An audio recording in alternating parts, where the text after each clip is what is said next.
2019లో state board permission ద్వారా Delhi English medium school అని ఒక పర్మిషన్ తెచ్చుకొని ఇక్కడ 2 సంవత్సరాల పాటు ఢిల్లీ పబ్లిక్ స్కూల్గా దీనికి నామకరణం చేసేసి ఈ విధంగా ఢిల్లీ పబ్లిక్ స్కూల్ ఈ విధంగా నామకరణం చేసేసి దాదాపు 2 సంవత్సరాలు దీన్ని రన్ చేసేసిన ఘటన భీమవరం సమీపంలోని గొల్లల కోడేరులో చోటు చేసుకుంది. అంతేకాకుండా ఎక్కడ కూడా ఈ స్కూల్లో ఫైర్ సేఫ్టీ నిబంధనలు కానీ విద్యార్థులకు సంబంధించి భద్రతా ప్రమాణాలు కానీ ఎక్కడా కూడా పాటించరని చెప్పాలి. ఎందుకంటే దీనికి ఫైర్ సేఫ్టీ దాదాపు దానికి సంబంధించిన ఎక్స్పైరీ డేట్ అనేది కూడా గతంలో ఎప్పుడో అయిపోయింది. ఇప్పటికి కూడా దీనికి ఫైర్ సేఫ్టీ అనేదే ఉండదు. అంతేకాకుండా దీనికి సంబంధించి ఈ ఢిల్లీ పబ్లిక్ స్కూల్ రన్ చేస్తున్న శ్రీనివాసరాజు, ఎవరైతే వాత్సవాయి శ్రీనివాసరాజు ఉన్నారో ఆయన పూర్తిగా కూడా దాని పక్కనే ఢిల్లీ పబ్లిక్ స్కూల్కి సమీపంలో పక్కనే ఉన్న ఎస్పీ ఆఫీసుకు కూడా తన భవనాన్ని అద్దెకిచ్చాడు. అయితే దానికి సంబంధించి ఇప్పటి వరకు కూడా దాదాపు 50 లక్షలకు పైగా కరెంటు బిల్లులు అనేవి పూర్తిగా కూడా బకాయిలు ఉన్నాయి. అంతేకాకుండా అదే పేరు మీదుగా ఈ స్కూల్ కూడా రన్ చేస్తున్నారు. అంటే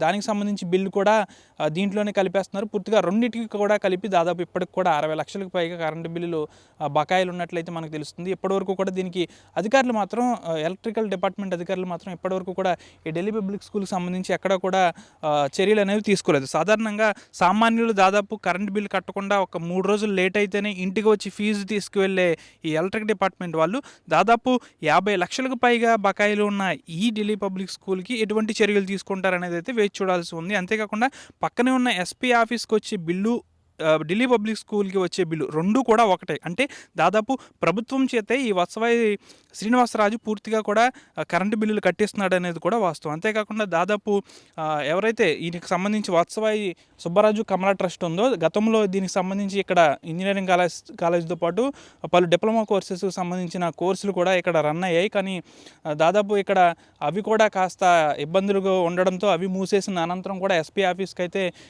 ఇక్కడ లీజుకి ఇచ్చిన పరిస్థితి. అనంతరం ఢిల్లీ పబ్లిక్ స్కూల్ కూడా రన్ చేశారు. ఈ ఢిల్లీ పబ్లిక్ స్కూల్ పూర్తిగా కూడా ఫేక్ అనేది అయితే పూర్తిగా కూడా వాస్తవం. దీంట్లో ఎక్కడ కూడా సిబిఎస్ఈ పర్మిషన్ అనేది దీనికి లేదు. ఎందుకంటే సిబిఎస్ఈకి సంబంధించి పర్మిషన్ ఉన్నప్పటికీ కూడా ప్రైమరీ 1 to 6th వరకు కూడా ప్రైమరీ పర్మిషన్ అనేది లేదు. కేవలం స్టేట్ బోర్డు పర్మిషన్తో మాత్రమే ఇక్కడ ప్రైమరీ అనే సెక్షన్ నడుస్తుంది. పూర్తిగా కూడా సిబిఎస్ఈ పర్మిషన్ కూడా వీరి దగ్గర సక్రమంగా లేదని చెప్పాలి. అంతేకాకుండా పూర్తి స్థాయిలో ఇక్కడ ఏదైతే ఈ వాత్సవాయి సుబ్బరాజు కమలా ట్రస్ట్ పేరు మీద ఈయన అనేక బ్యాంకుల్లో ఇదే ట్రస్ట్ పేరు మీద అనేకమైన లోన్స్ కూడా తీసుకుని ఈయన కట్టకపోవడం కూడా మనం చూసుకోవచ్చు. దాదాపు బ్యాంకులు కూడా వీటిని వేలం వేసిన పరిస్థితి. అంతేకాకుండా దీనికి సంబంధించి భద్రతా ప్రమాణాలు కూడా ఏవి కూడా ఈ స్కూల్లో పాటించాలని చెప్పాలి.